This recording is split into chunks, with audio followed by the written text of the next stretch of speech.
Commissioners, thank you. First, let me publicly congratulate you on the Senior Center. Awesome job. Those kinds of things improve our community and quality of life for everyone, so you did it first rate, and I think we're all proud of you. On the archive was born because of 12 years of frustration on my part, having sat in meetings for all that time talking about developing tourism here. We know tourism is one of the 6 major economic development engines in the state of Georgia. We keep talking about all of our rich history here, and yet nothing seemed to ever quite happen. So I took it upon myself to go to a couple of workshops at the GMA convention a year ago. Bruce Green, the Director of Tourism for the state of Georgia, had organized these, and was preserving and marketing your historic sites, cemeteries, and the like. So coming back here, I looked at our cemetery again, as I always do, thinking there's a rich treasure of history there that's been unexploited. And 600,000 people a year, I'm told, go to Savannah to go through old cemeteries. It's huge business, what's called heritage tourism, people looking for their roots, their genealogies, historical events. So my son and I researched Stonewall. That was a sort of a little piece that we could sort of get our hands around. Then we got some other help from a couple people in the city who did this brochure. That's being published now. It should be a nice magazine. It's the first one. It's going forward, and hopefully we'll find more information, well, we know we will, in our cemetery. There's all sorts of stories there from Rest Haven, a lot of African American history. We've got memorial veterans history. We've got Georgia history. We've got it all there. Former governor, Medal of Honor winners, all sorts of interesting stories. And people will come and visit your city if you can present them this history and tell them what's there and what they can come and look at. And so this is a formal introduction to tourism in Griffith-Spalding County. In doing this research, what I found was there's a lot of documents, a lot of history out there, but it's never been collected. Somebody has this, somebody has that. And I went to the State Archive, and they referred me to Thomaston. In 1999, as we did, City of Thomaston and Upson County went together with the school board. 3 joined together and started an archive and put all their old records in the archive. So I took Dr. Jones there, Ken Williams, some of our commissioners and others, Judge Symington, and they all agreed that we need a central repository for our records and develop this history. Thomaston now is getting 3,000 to 4,000 visitors a year at their archive, coming in doing all kinds of research, books, movies, genealogies, whatever. And a lot of those folks are from out of state, some of them even out of the country, people that might be in Canada and so on, but they had ancestors at Thompson, Upson County. So this is a major step forward in developing not only something that people enjoy, the archive, but also our tourism business here. And as we do more historical work on our brochures and start publish those and go online, collect information in our archive, we hope to make tourism actually bring in dollars here, and it's a real valid way to do it. Now, the school system, Dr. Jones volunteered a room over across from the Coke building. So the school has pitched in a room, they're paying for the utilities and all that to help us out. The city's come up with a budget. We've hired a part-time archivist to help us kick off. And if you all, county would like to join us, make it like they did in Thompson Upson, a 3-way partnership to kind of make this work, we'd like that. Now we have a budget, not counting the room and the utilities, which the school's paying for, all that. We have a budget of $22,000 for a half-time archivist. I'd like to bring Cindy Barton up if I could, the lady who's been hired to do this. If you want to split that 22 with us, we'd love that, and keep a part-time archivist. If you'd like to match that, we'll take this lady and make her full-time. But already she's connected to all sorts of people. Very briefly, Cindy was a nurse in previous life, stepped out of the workaday world, became a mother, raised her children. As we all know, children grow up and go away. And she stepped back into the work world And this time she came back and changed careers, got her master's in library science and archives, and actually did an internship down at Thomaston, so she knows where we're trying to go with this. And I know I'm running out of time here, but I'd like you to meet Cindy. And this is the lady. She lives right across the line in the Fayette County side of the line, so she's over here. She's taken ownership of this. And I just think this is a tremendous opportunity to start doing our tourism development here, which we have been remiss in all these years. Anyone have any questions? And any questions of Cindy or I, either one? So we'd like a third partner, if you would. I know times are tough, budgets are tough. We've all seen the headline. But if we can start bringing in folks in greater numbers, that's where you develop the business and the tourism. So I did not realize that heritage tourism in the state of Georgia is a multi-billion-dollar business.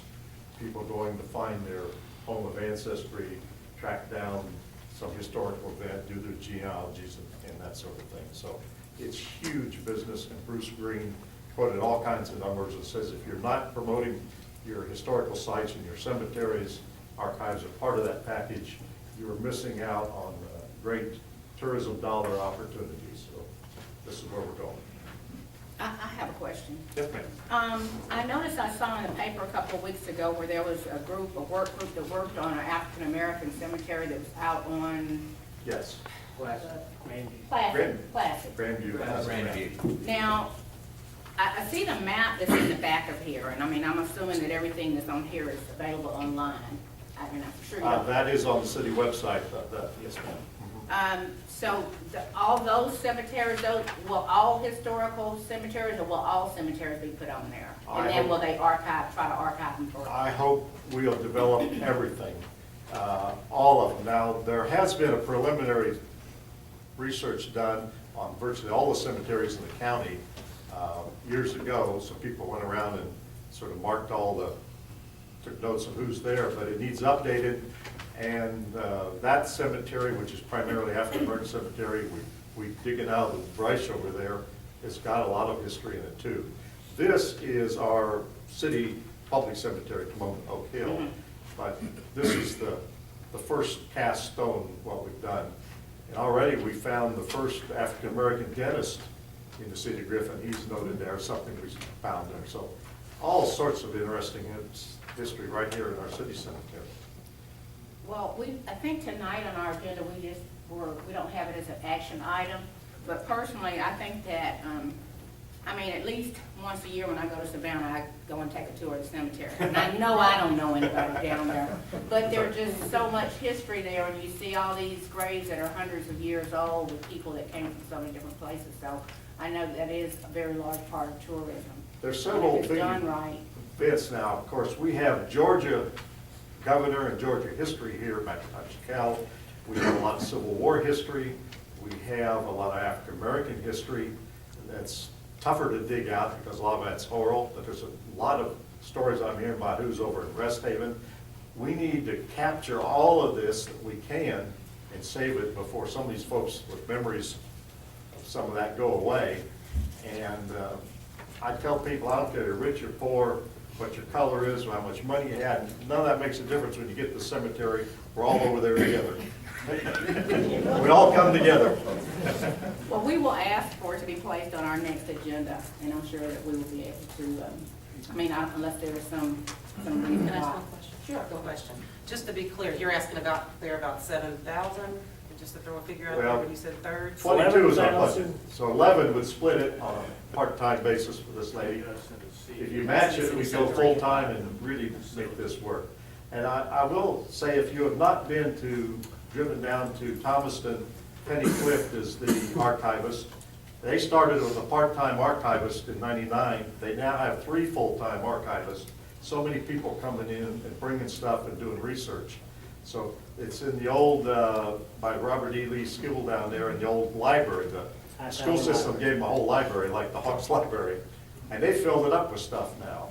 And I was talking to Fanny Delaney the other day. She's been down there getting involved. She's from Upson County. And they found a treasure trove of African-American history that they didn't know was available too, that they've rounded up. So stuff is coming in all the time, and we're just following their lead. They've already invented the wheel. May I ask one more question? Did the city fund this through hotel motel tax? We did not, we don't have any actually. Okay, that's fine. Okay. Most of the hotels are in the county, not the city, so. All right, Is then. that $22,000 gonna be the maximum amount? It's not gonna cost 2 years down the road another $22,000? It's whatever y'all want to put in, so there's I know, no, but I'm looking at the split though. I mean, you sign this agreement, is the money gonna be, that $22,000 split gonna be put in the agreement? The agreement says 50% of the approved budget, which we would have to approve. Kenny and I would work together on the budget, should you approve this. And we'd have a budget, so you wouldn't be giving a blank check, right? Every year you would decide, we as a board. that's right. They started out down there with a modest budget and with 3 archivists, and they have a cast of several dozen volunteers of all kinds. People coming in all the time, and their budget's, I think, a little more than 3 of them. 3 archivists now, they're about a little over $100,000 a year. But they're telling us that this is bringing in people from all over, and they can tell the tourism business picked up because of the archive. That's the idea, we need tourism dollars. Okay. Well, we appreciate the presentation, and we will ask William to put it on our next, meeting, okay? Thank you so much. Thank you.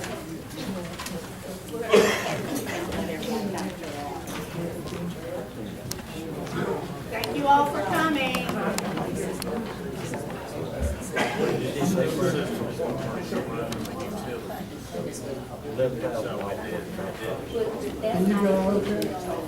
That's correct, that's not included in this budget. This is only in salary and supplies. Salary and a little bit of supplies, advertising, postage, printing, envelopes. Oh, that is, 22,248 is the total. Our share would be 11,124.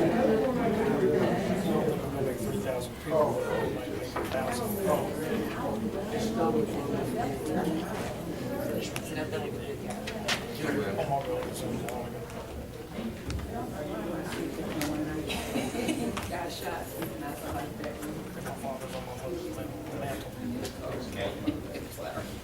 Presentations of the financial statement. There is no presentation tonight. Okay, at this time, I'd like to read a disclaimer for citizens' comments. Do we have anyone signed up tonight? Let me go get that, ma'am. Speakers must sign up prior to the meeting and provide their names, addresses, and a topic in which they will speak on. Speakers must direct all their comments to the board only. They will be allotted 3 minutes to speak on their chosen topics, and the topic should relate to matters that are pertinent to the jurisdiction of this Board of Commissioners. No questions will be asked by any of the commissioners during citizens' comments. Outbursts from the audience will not be tolerated. We expect common courtesy and civility at all times during the meeting. At this time, I'll ask Mr. Joe Bailey if he'll come up and speak, give you your name and address.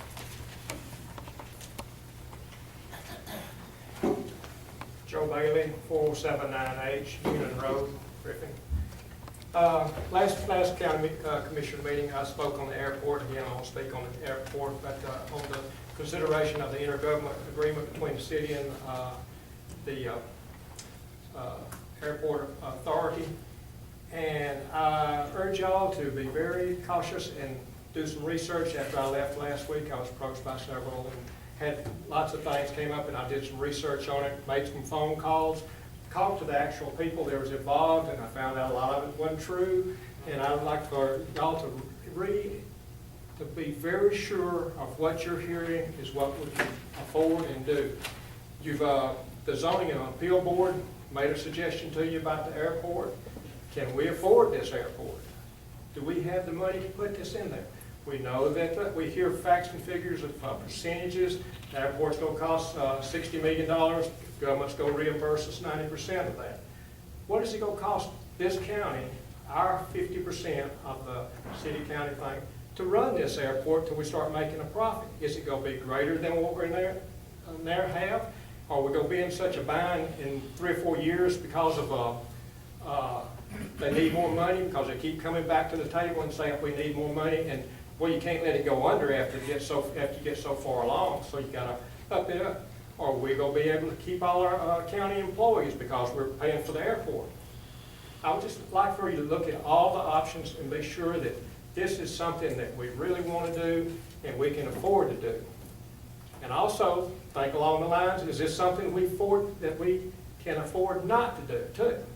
But mainly is, I don't want our taxes to go up, and I don't want anybody to lose their jobs or any of their benefits in this county because we didn't think this all the way through and hear the whole story and know exactly a money figure. Everything you see in the paper and everything, there is not a defined money figure that says, this is what the county has to put in on a yearly basis for this airport to survive until they start making a profit. Thank you. Thank you, Mr. Bailey. Next, we'll have Mr. Carl Pruitt.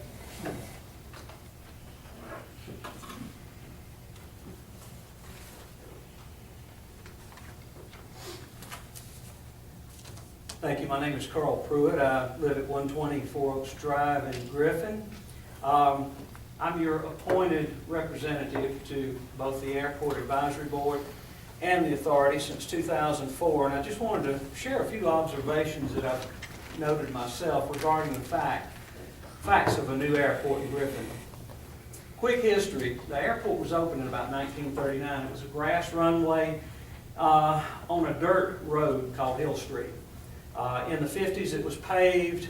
A couple of times it was lengthened. It's up to 3,500 feet long right now. It's paved. This was fine in the 50s and 60s for little single-engine private owner airplanes. The problem that we have, and I'm just going to try to make this real simple and quick, our airport right now can't make a profit because the runway is not long enough to land jets. Jets come in and consume a lot of $5 and $6, $7 a gallon gasoline. We can't service and fill up these tanks. If a military plane comes in, they might be able to take on 3,000 or 4,000 gallons of gasoline, of fuel. Right now, with the runway being so short, we cannot sell enough fuel to make a profit like that. That's one of the problems we've got. We brought in several years ago the LPA group from Atlanta. They went through a lengthy study to look at 8 different sites to possibly locate an airport. They picked the best one out on north of Bolton Parkway. We wound up as a board with 4 choices to look at. Extending the old runway, we could only extend it at its present location to 4,500 feet long. That would only serve 65% of air traffic today. It would cost $90 million because we were going to have to buy out roughly 120 homes, 22 businesses, Rosa Shopping Center, 10 apartment complex buildings, and remove all that from our city and county tax base. Number 2, close the airport. Some people put that in there. It was in our selection. Pay the FAA $20 million roughly, and we can close the airport tomorrow and tell all industry, we don't want you coming into Griffin. We'll close the airport and do away with it. Build a new airport on 400 acres out near I-75. That 5,500-foot runway can serve 94% of all the air traffic that's out there. And Delta's not coming in there. Military jets are not coming in there. This is for business airplanes that bring business into the communities. We can do nothing, absolutely nothing at all, and we're fixing to be required by the FAA to start out spending about $5 million on rehabilitating the current airport. We have a serious problem out there.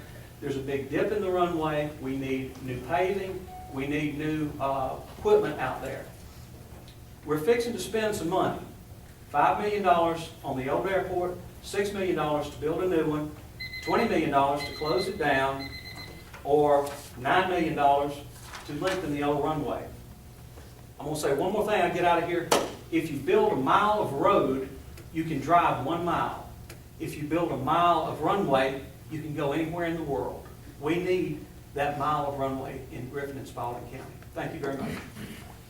Thank you, Mr. Pruitt. Ms. Hart, Jill Walker Hart, would you please come forward?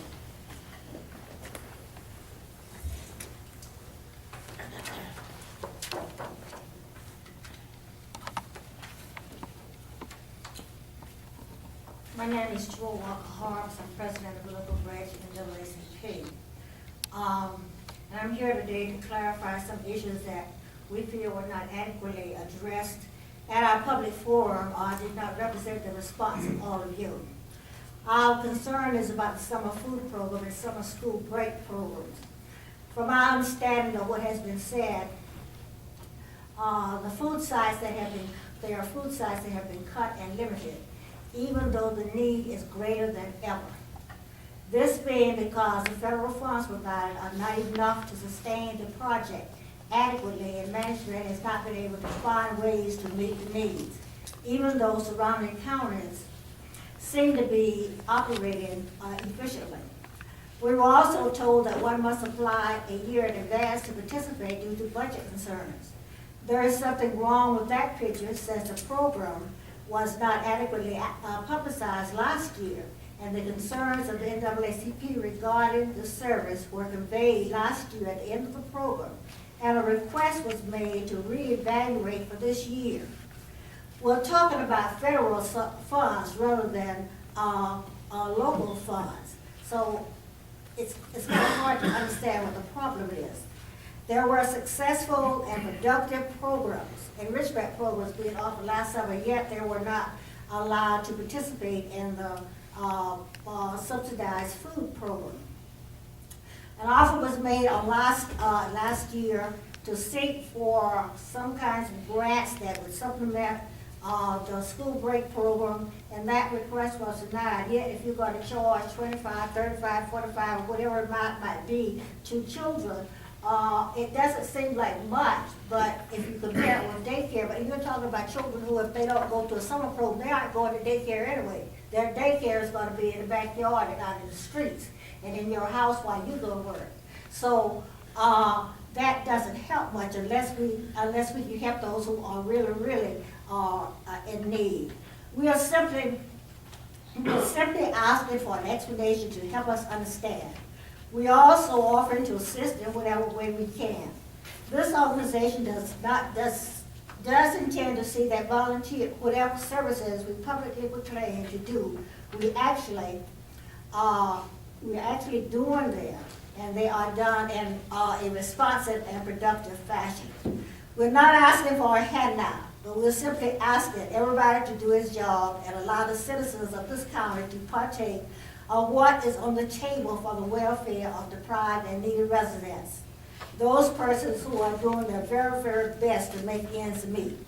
What do we want you to consider? First, inform the public about the programs and receive applications to participate in these programs. Begin programs when school ends for the summer rather than a couple of weeks after school starts. If we're going to be concerned about giving children food during the year, then certainly they're just as hungry during the summer. Reinstate Ambucks Park as a site. The population has increased in that area and the need is great for such. We ask that you investigate that, and that you explore the possibility of getting supplementary grants or some kind of aid to assist with the programs if there is a need. Thank you. Thank you, Ms. Hart. At this time, there is no consent agenda or old business, so we'll go right on to new business. Item 1, consider approval of the following amplification permits as requested by Chris Smith of the Griffin Moose Lodge for various outdoor events to be held on the following dates at the Griffin Moose Lodge located at 1435 Zebulon Road. Date number 1, May 27, 2013, for a family pool event from 1 p.m. to 6 p.m. Date 2, June 1st, 2013, a luau event from 7 p.m. to 12 p.m. Date 3, July the 4th, 2013, for a family pool event from 1 to 6. And date 4, September the 2nd, 2013, a family pool event from 1 to 6 p.m.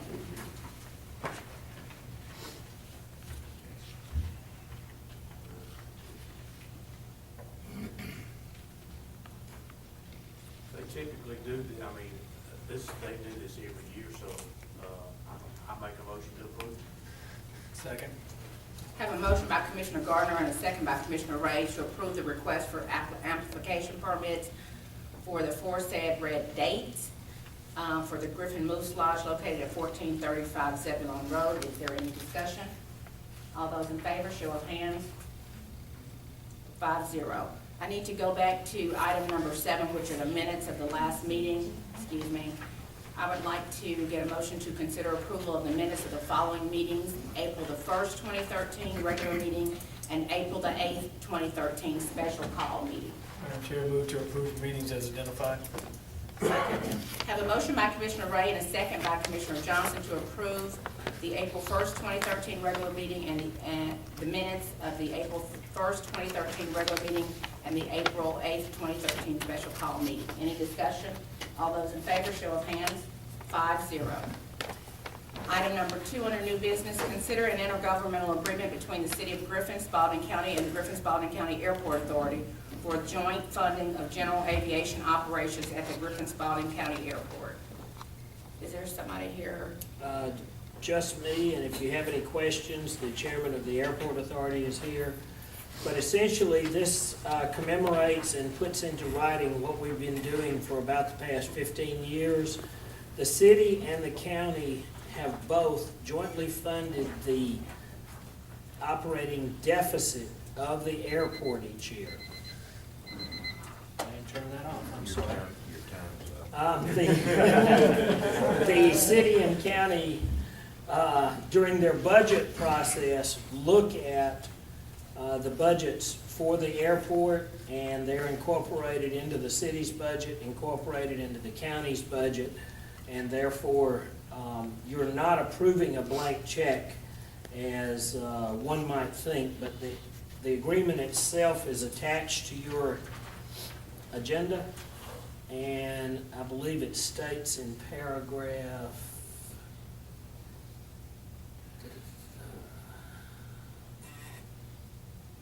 I think it's 7.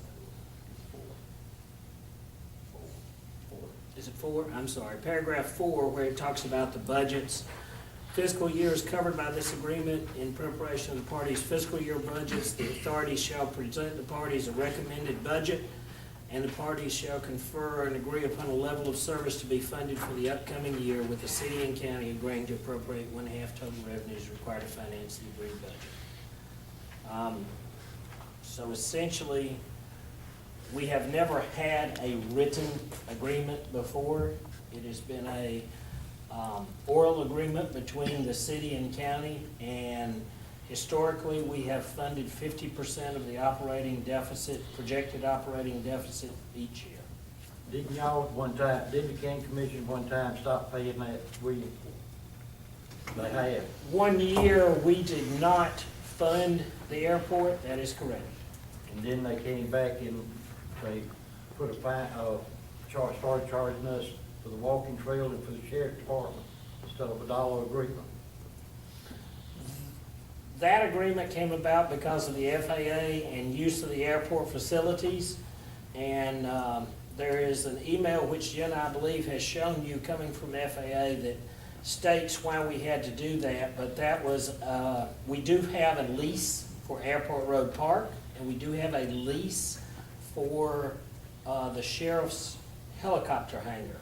And those leases are budgeted in their budgets, and they go towards the operation of the airport. Yes, sir, that is correct. So if I understand what you're saying correctly, Commissioner Miller, is that we in fact pay the lease, because I don't remember that we paid for the operation costs last year. Did we pay for the operation costs last year? We budgeted $47,000-ish, Robert? Yes, sir. It was a low amount. We presented a skeleton budget last year. Was that the amount that the city funded? No, the city funded 100 and, I don't have the numbers right off, it was like 125,000. But now explain that, Robert, why that's done that way. Because we take that, the city funds the depreciation part, the county does not. Correct. Depreciation is a non-cash item. The city chooses to fund depreciation as a cash item. The county does not. And that is the difference in the appropriations.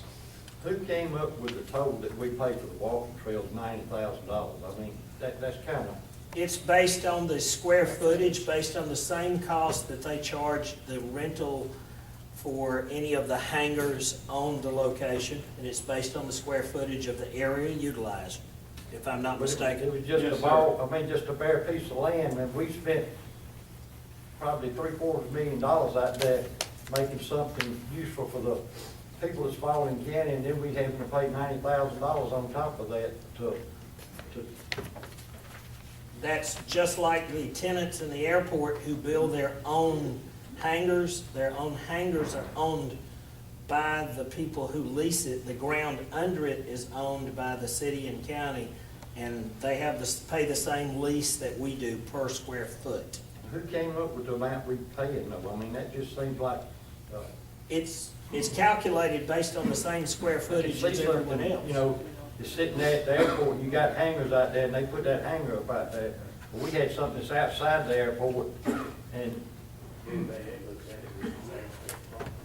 But it is airport property. If you go back and research the title to the property and the federal liens that have been placed on the property, the entire property is airport property. And remember, they came to you before asking for non-essential to get the feds to release that. But all of the grants that have been made up to this point have encumbered both the fairgrounds and Airport Road Park property as part of airport proper property, if that makes sense.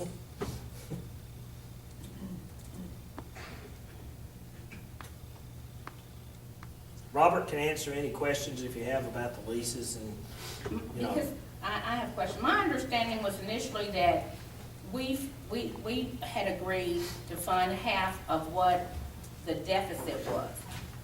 Correct. Now, this is saying we're gonna fund half of the operating cost. Right, and what normally happens is the airport or the city, because we're operated by agreement as a department of the city, will collect the revenue. The revenue is applied to what it costs us to run the airport, and then what's left over is what historically has been split between the city and the county. And as far as I know, we're going to continue that tradition. But that's not what this last item in section 4 says. It says the airport capital improvement program contains facilities, equipment, projects which are subject to funding from FAA, GDOT, subject to a local match. The parties agree to each pay 1/2 of the local Right. match required. That is specifically addressing, I believe, the grants that we receive. So if we receive a federal grant, it used to be 95, 5, and 5. Now it's, 95, 2.5, 2.5. Now it's 90, 10. So what would happen is if we get a federal grant, 90% of it will come from the federal government, and then the 10% that we're required to local match would be split between the city and the county. Okay, but in section 4, on page 3, it also says the city and the county each agreeing to appropriate 1/2 of the total revenues required to finance the agreed budget. Right, and that's what not- we would bring to you, as we've been doing each year, saying, here's what we project as revenue, and then that would be appropriated, and then as we bring in the revenues, it would go against what we actually spend. That's not how I read that. I read that as whatever your operating budget is, this says that we're gonna pay for half of it. And it would be operating budget minus the revenues, operational deficit. That's what you're funding, is the operational I deficit. know what you're saying. Yes, ma'am. I don't see that on this paper, is what I'm saying. You're implying that that's what this means. When we found out we had to pay rent at the airport park after we'd invested all our money, there was some implications made, and then we ended up finding out that legally the FAA said that, that we had to pay rent, which, that's how it is. I just think that sentence is nebulous. I would just like to see a more appropriate, the explanation that you just gave. If we're gonna fund 1/2 of the remaining deficit, then I think that needs to be in here, because funding your budget says nothing. And my other concern is that this says that we're doing this, we're making an agreement with the airport authority. We used to make an agreement with the airport advisory board. Yes, ma'am. Well, the airport advisory board still exists. Until until June 31st. June 30. June 30th, thank you. Did that come out on some letter that I missed? The airport authority picks up on July 1st. So the airport Advisory board will be disbanded? That, I would imagine, is a decision that y'all will have to make. Well, if nobody ever asked us to make it, how we know it's gonna be disbanded? I thought, and I'm not sure, but it may have been part of when they developed the airport authority. No, it's not in the agreement. Okay. It's not in it's the government, the statute. I'm just saying, I want some, We had a discussion on, at the beginning of the airport authority, and when the airport authority would become, not that I'm looking for another term other than valid, but when it would be, Take effect? when it would take effect, and that would be 1 July of this year, 2013. At that point in time, the airport advisory committee would then serve as a dual purpose until the airport authority was actually active.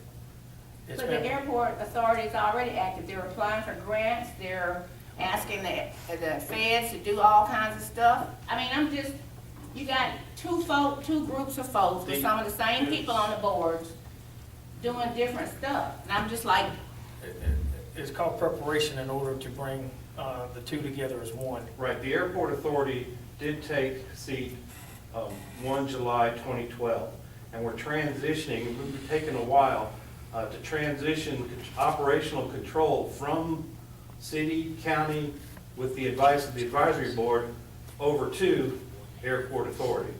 And we've got to go through a lot of steps in order to accomplish that. The legislation gave the airport authority much broader powers than what it had, than what the airport advisory committee had. I understand that. I Okay. understand that. I'm just saying that I wasn't comfortable with the fact that the airport authority was asking for money that the airport advisory board usually asks for, and the fact that they're asking us to fund 1/2 of the budget, which is not what we've done in the past. Aren't the members pretty close on the airport authority and the airport advisory board, the same people, fairly close? Some of them are on dual boards. The majority of it was the Madam Chair, can we get a reading from the attorney on We're looking at paragraph this, 4? and it may be that what we really need to do is reword that where we're talking with the agreement states, okay. All right, this, for funding for the upcoming fiscal year, with the city and county each agreeing to appropriate, 1/2 of the total revenues required to finance the agreed budget. So we're anticipating that we're going to jointly agree on what the budget's gonna be. And what we're actually appropriating, not the total revenues required to finance it, but what we're really doing here is we're agreeing to fund 1/2 of whatever the shortfall is once you take into account the income you generate, any grants you may get, et cetera, would go first. And it's only when you get down to the bottom and you say, okay, we're 100,000 short, at that point in time, the city and the county would pony up their 50,000 apiece. That's how it's supposed to work, correct? And I think, Right, but that's not what it says. I think we could probably rework that wording a little bit. whatever makes you comfortable, but basically, when the airport comes with the budget, y'all approve the budget, city approves the budget, we approve the budget, and then it shows at the bottom line what the deficit is that you both have to split. That's the way it's always done. Now, can I ask a question about that advisory board? The advisory board was set up several years ago to advise the city on airport operations. When y'all decided, not y'all, I mean, when the county and the city agreed years ago to have the city operate it, the advisory board was set up for that purpose, advise the city. Now, the city will no longer be operating the airport as of 1 July, the airport authority. So the advisory board, the reason that existence has sort of gone away, now that you have airport authority that runs it, so it will run its course. Now, if somebody wants to create an advisory board to watch the airport authority, That's No, what- I mean, I was just wondering if that board need to be disseminated. I mean, it was an official board appointed by commissioners. So, I mean, do you just say, okay, no, you don't have any more? Well, we voted to recommend to the city and county when the time comes to disband the airport advisory board. Dissolve both of them. And that's up to you when the time comes. Okay. That would probably be a smart thing to do, just to have an official termination of the advisory board. Yeah, I Because they think won't that- have any function after that point in time, and they're just a surplus. Well, I think just for the public's benefit, it needs to be very clear that there are not two different entities that are running things anymore. And, you know, most of the concerns I got from people is that if you say you're gonna, and when I say people, I mean residents, if we say we're gonna fund 1/2 of the total revenues could be millions of dollars. And so I understand what we've done in the past, but that's not what the paper says.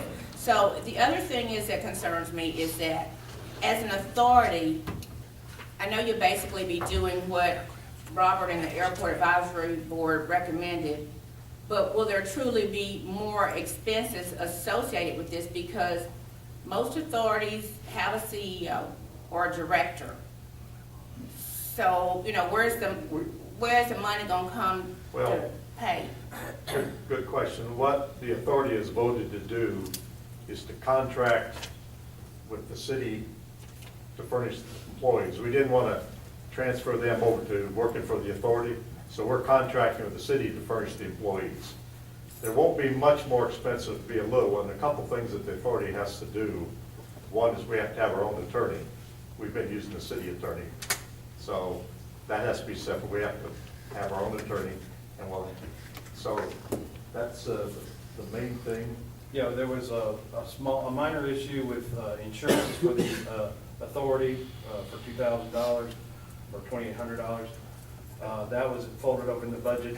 And what the city normally charges, what they call indirect costs for their operation, finance, you know, everything that they do administratively to support the airport, that portion will come out of the budget, go into another line item as the contracted expense. So it's not an additional cost, we're just shifting it from one account to another, saying, this is what we're paying for contract service. There'll be a very small increase because of our own attorney we have to have, and the other is insurance. We were under the city's policy, and now we have to have an airport authority insurance policy. We can a little extra, Other than that, the budget pretty much remains the same. pretty much same. Well, that, I guess kind of in my gut, I'm saying, you know, how much more is that gonna be? Because as it were, we didn't even we only funded you past what we paid for the rent, and then the difference between that. And I hate for us to be in that position again, either we can make a decision or not. So, you know, if it looks like the deficit will include what we've been paying in the past plus, you know, what it's gonna cost for the director, or what it's gonna cost for the insurance, or, you know, I'm not sure, whatever, maybe you gotta have a secretary, but those things, you know, I kind of would like to have a bigger sense of if that's gonna be another $100,000 a year, or. In fact, and we've already submitted the budgets. Okay, And there's only about $4,000 or $5,000 difference because of the insurance and we're not gonna have a director. Robert's gonna remain man in charge out there and 2 employees. in that Well, case. can I address this rent thing? The implication is there was something went on, some subterfuge or something about the rent thing, but what happened was the Kiwanis, I forget what they did, but they created an issue about their property, and it got to the FAA, and when the FAA investigated that, the Kiwanis said we're gonna, Build Build a bill. a- yeah. When the FAA got involved, the FAA started doing their due diligence, looking, they go, you're giving away federal property. They consider it their property because they have the lien on it. They fund it. And they said, you've got folks who are not paying rent. The sheriff, the walking track, and the Kiwanis and the fairground. You cannot do that, it's illegal. So you're going to charge them fair market rent or you're gonna go to jail, basically. They were very strict about that. That's where all started. And so the question was, what do you charge them? So they discussed that and looked at, had talked to an appraiser, and they came up with the same ground lease money that the hangars pay, basically. 30 cents a square foot. Yes, sir. Yeah. And they said. 30 cents a square foot for the sheriff's department hangar, 15 15 cents for a the square walking- foot for the walking walking track, track. that's right. So it is less. It is So- less. She didn't have a contract, because I asked Jim, I got a contract on the sheriff's department. She did not have a contract on the walking trail. I Yeah, can, we we have a have copy of. She didn't have, We've I got, can get you a copy. to make the FAA happy, we signed legal contracts using the numbers they approved for the Kiwanis, sheriff, and the walking track, and it kept us all out of jail and legal. And so that's what we're doing. So, Well, Saturday and Sunday, I had all kind of telephone, and people questioned all this stuff. Every time something comes up in the paper about the airport, I start getting telephone calls. well, You know, it's just. Welcome to my work. goes with the job. Well, you know, it doesn't bother me, but it is questions that, you know, we're paying $125,000 for the lease we got. Y'all are paying $125,000 to run the airport. You've got the grounds out there that are paying for hanging 30 cents a square foot for the people that's renting spots out there. All this money, I want to know how much money's coming in. We're having to cut our budgets here in the county every way we can. We cut them last year, we cut them if they cutting this year, last 2 or 3 years. If y'all cut the budget out there, I mean, I'd like to see a total number of money y'all bringing in. And That budget is presented every year and approved by the Well, county. I'm a new kid on the block. I'm a I new kid on the block, and people asking me, and I don't know how to answer it because I don't know. Yes, sir. Yeah. When I see $250,000, I say, I will run for $250,000 to me. I mean, you got fuel out there, you sell the fuel, you're making money off of it. Yes, So, you know, why doesn't it pay for it? Well, Not counting what you written out the hangars for. Yes, sir. The operation of the airport, and I've got a presentation, I was gonna recommend maybe we do like an airport workshop, right? We could sit down and I could go through the whole presentation. I think that would be a good idea, because we can beat this one up, and I'm not trying, you can go ahead and answer Commissioner Yeah, but Miller's question. real- but real- He's got the same Well, question he we ain't got, got. he hadn't got the information here. No, That's something I've he's gonna have got to get. the rough numbers for the I want revenue. the exact, I want the exact amount of money comes in. Yes, sir. And that, why, you know, why $250,000 plus the other does not pay for it? Yes, sir. To operate this. Will do. So we'll make a date, an appointment. That's to- good. To have that information. That'd be great. And I would like, if you guys would consider it for us to either table this so that they can make the changes, Madam Chair, I make a motion, we table this until the attorney can, make the change changes. the language. Second. Have a motion by Commissioner Gardner and a second by Commissioner Ray to table. All those in favor, show of hands. 5-0. Thank you, gentlemen. We'll do And that. we You want put the that, language you want, and pass it. I'll get it to Drew. Send it back to us, and we'll I'll talk- repass it. Thank I'll you. talk to Drew. Let's see, next item on the agenda is, thank you, Ricky. Lighting. Consider an intergovernmental agreement between the city of Griffin, Spalding County, and the Griffin Spalding County. Oh, no, we did, Okay, item number 3, excuse me. Consider agreement and resolution between the Georgia Department of Transportation and Spalding County to operate and maintain roundabout lighting for Service Road 16 at CR 496/Old 85 connector at Hollandville Road. William, will you address that, please? Yes, ma'am. This is for the new roundabout at State Route 16 out at Hollandville. In 2011, we approved a roundabout support document, and that agreement states that it will be the responsibility of Spalding County to provide the energy operation and maintenance for lighting at that intersection. GDOT will be responsible for the design, the installation, and all cost of materials for the system. We asked them approximately how much this would run, and energy and operation for the roundabout, they say roughly $300 per month. And maintenance costs 20% added to the power bill. So You're talking about $400 a month. William, are they gonna cut that hill down coming out of, back into Spalding County before they get to where the Rando's gonna be? You know, you come across the river and you come up over top of the hill and then you just about up on it. Are they gonna cut that hill down? To my knowledge, there are improvements back to the approaches on both sides because that is a very, very large roundabout. Oh, I know. I think it is 80-something feet in diameter, just the center circle, and the exterior is gonna be around 140 feet. So, we actually approved an LGPA, you know, when we said we would support the Improvements? the improvements to that intersection, so this money, once it's constructed, construction's supposed to take about 18 months, so they hope to let it in June of 2014, so this is actually gonna be Our budget for 2014? 2016's fiscal year budget. Madam Chair, question. Sure. William, does the state, are they going with a standard roadside lighting, or are they looking to adopt the LED lighting?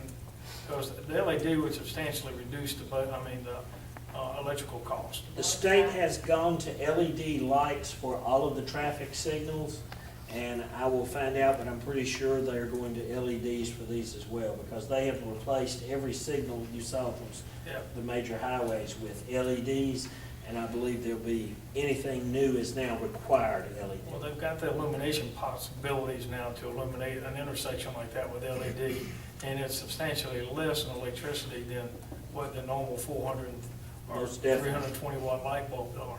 Most definitely. Is, are there houses close proximity to the circle? Now that There are a couple of mini, buildings. there's a mini staying there and store, up the store. Okay, so it's not a need, you need Dollar any General kind of down special there, dark Dollar sky. Dollar General, There's no houses. no Okay, houses. All right. All right, gentlemen and lady, Madam Chair, move to approve the agreement and resolution between the Georgia Department of Transportation and Spalding County to operate and maintain a roundabout lighting for State Route 16 at CR 946 and Old 85 connector along the road. Second. have a motion by Commissioner Ray and a second by Commissioner Gardner to approve between the Georgia DOT and Spalding County to operate and maintain the roundabout lighting for State Road 16 at CR 496/Old 85 connector at Hollyville Road. Any discussion? All those in favor, show of hands. 5-0. Item number 4, consider a memorandum of agreement between Spalding County Correctional Institute and the Department of the Army for use of civilian inmate labor details. Williams? Yes, ma'am. Historically, we have provided an inmate from the correctional institution for the local armory here. Due to some changes in Department of the Army, they now want a written agreement on this. We've run this agreement by Warden Sykes, Mr. Fortune, and recommend approval. There's no cost, and they supervise the inmate, and it's just a service that we provide for the local armory here. Okay. Entertain a motion to approve agreement or memorandum of understanding. Any questions? I make a motion to approve, memorandum agreement between Spalding County Correctional Institute and the Department of the Army for use of civilian inmate labor detail. Second. Have a motion by Commissioner Miller and a second by Commissioner Ray to approve the memorandum of agreement between Spalding County CI and the Department of the Army for use of civilian inmate labor detail. Is there any discussion? All those in favor, show of hands. 5-0. Okay, thank you. Number 5, consider establishing a date for a pension 101 workshop with GEBCOR.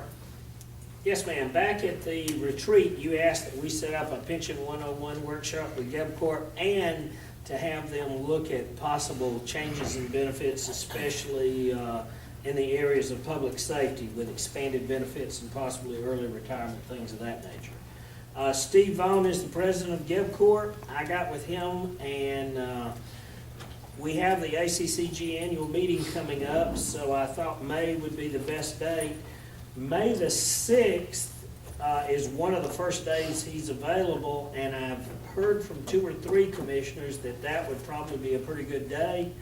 That is our next county commission meeting. That is a Monday.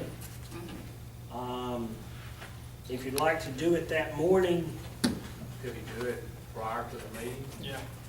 possibly, I would say 2 hours, so maybe 3 o'clock. That's fine. 3:30, 4, 3, somewhere in there. Yeah, it might take about 2 hours. I figure it would take a couple hours, Okay. So 3 o'clock, May the 8th, maybe 6. May the 6th. Is that good for folks? That's fine. Is there anything, he's gonna present a brief overview of the pensions we have. What we have is a frozen DB. We have a frozen DC. And we currently now have a DB with a 401, it's called a 3-tier plan. So he's gonna give you overviews of all of those plans. And then I've sent him information from the fire department in particular that was presented as to plans that, and he's got some other counties that are looking at enhancing benefits for public safety and possible costs. Is that? Yeah, I What would y'all also, yeah, I would also like for him, if he has time or can look at it, to see what we would have to do to modify the pension plan that where we're paying 4% or 3% into the pension for employees without the presently the employees aren't paying anything. Correct. But, only keep, how it will help our cause if we require that. Mandatory Whatever our- contribution? Yeah, you have to match what we put in Yes, for ma'am. it. And most of the pension plans out there, especially for public safety, that provide those expanded benefits, require a pension contribution from public safety for those benefits. But I'm taking it that you want it all the way around, not just public safety, but all employees, looking at what kind of pension we could provide with a mandatory contribution. Okay, To help offset what we're having to pay. okay. Anybody else got any concerns about that meeting and a date and time or topic? 3 o'clock, so it will take a while. Would you like for me to have the correctional institution bring in a couple of pimento and cheese sandwiches or before that night meeting? That'd be good, sandwich. Okay. Next item on the agenda is discuss the 800 megahertz user fee. I think, did you ask for this to be on the agenda, Brian? Yes. Okay. Based on the user fees not being paid by other elements within Spalding County and the city of Griffin and other users of the 800 megahertz, I wanted to ask that we as a board authorize William to work with the other users in order to facilitate payment for time time already on the 800 megahertz system as during this budget cycle. Don't want to surprise anyone by coming up after the budget cycle and saying, we need this to happen, we need these bills paid, let's get online with this, let's go ahead and look at it in the budget. That way everybody who uses the 800 megahertz system has an opportunity to consider it within their budget and no one's caught off guard. I think that's a great idea, but I think that we're gonna run into some problems because everybody who's using it, and when I say everybody, that's tenant, right?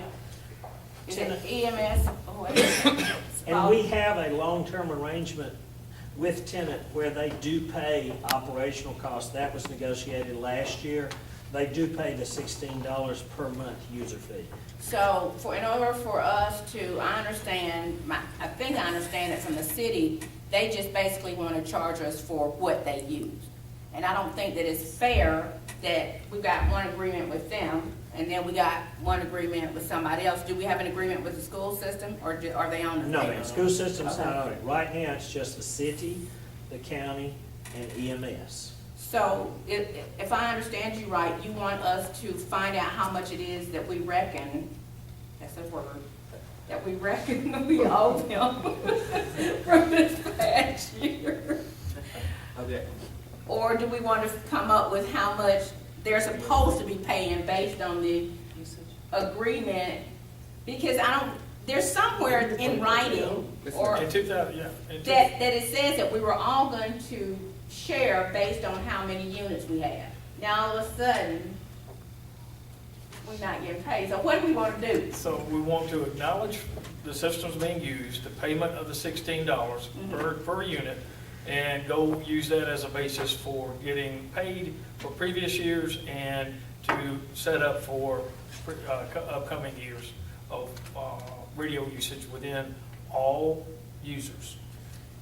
Do we think we're going to get that money?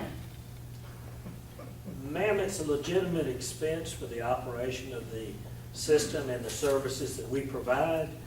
I've been working with Mike Wyndham. There are two specific systems out there. There's a MDT, or Mobile Data Terminal System, which provides data. There are only 3 towers that it takes to run that MDT. All 3 of those towers are being utilized by, currently the only person utilizing MDT is the City of Griffin Police Department. All 3 towers are being utilized by that. A majority of the calls hit those same 3 towers. When you all set the rate, and I believe it was before Commissioner Johnson and before Commissioner Miller. You all set the rate in March the 7th of 2011, right before I came back. You set the rate of $16 per month per user, which is approximately 45% of the total cost. Okay. We're looking at total cost by tower site, and we're going to be looking at total cost. We can tell from the radio system which towers are being used by whom, and it is a legitimate operational expense. The SPLOST paid for the equipment and installation of that equipment, but ongoing maintenance and operation should be shared by the users. Okay, do we need a motion to do that? Or we just discussing? If you're okay, if everybody's okay with that, I'll proceed in working with Mr. Wyndham and Ms. Garrison and developing some budget numbers and bring it back to you to present to the users. How much money they owe to? Yes, so the system has been fully operational for the past 2 fiscal years and has been utilized by all users for the last 2 fiscal years. Is this something that we're gonna be able to fast track before we get our final budget, you think? It is I mean, number 2 right under budget on my to-do list. Yes, okay, ma'am. because I'm just thinking that when we do the budget, that's revenue that we wouldn't, Yes, ma'am. yeah, we wouldn't have accounted for, which would help. Yes, ma'am. So, okay. I plan post haste.